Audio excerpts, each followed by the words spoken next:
어제 오늘 전국적으로 비 소식이 이어지고 있는데요. 요즘 같은 장마철에는 천둥, 번개도 함께 오곤 합니다. YTN 데이터 저널리즘 팀이 최근 15년간의 낙뢰 데이터 1,200만 건을 분석했더니 초중고등학교 건물과 운동장에 연평균 220차례 정도 벼락이 떨어지는 것으로 나타났습니다. 학교와 학생들이 낙뢰의 위험에 무방비로 노출돼 있습니다. 김수진 기자가 보도합니다. 교실에 전기가 나간 건 오후 5시쯤. 건물 옥상에 있는 전기 설비가 벼락을 맞으면서 학교 건물 전체가 정전됐기 때문입니다.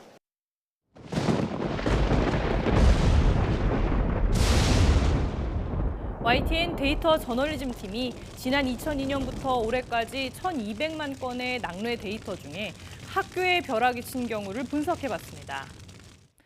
운동장을 포함한 초중고등학교 학교 안에 낙뢰가 떨어진 경우가 매년 평균 220회에 이르는 것으로 나타났습니다. 그런데 낙뢰를 방지할 수 있는 피뢰침 등의 피뢰 설비가 학교에 설치되어 있을 가능성은 매우 낮습니다. 현행법은 높이 20m 이상, 그러니까 6층 정도 높이 이상의 건물에만 설치를 의무화하고 있습니다. 건축물 대장을 분석해 본 결과 전국 초중고 건물 중에 91.3%는 높이가 20m 이하여서 피뢰 설비 설치 의무가 없는 것으로 나타났습니다.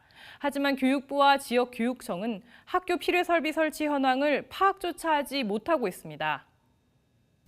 더욱이 낙뢰 데이터를 분석해 보면 벼락이 떨어진 학교의 건물은 평균 1.85층이었고 1층 정도의 높이에 가장 많이 떨어졌습니다. 현행 피뢰시설 설치 기준대로 지어졌다면 사실상 대부분 학교가 무방비 상태인 셈입니다. 최근에 우리나라의 기후가 하열대성으로 변하면서 이 낙뢰의 빈도와 강도가 점점 심화가 되고 있습니다.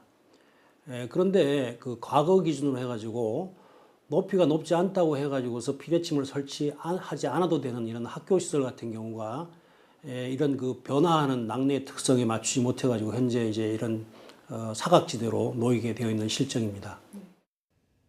교실 안을 한번 볼까요? 과거와는 달리 이렇게 TV나 컴퓨터 같은 전자기기 시설의 설치가 점차 늘어나면서 낙뢰 사고로 인한 피해 사례가 늘어날 수밖에 없습니다.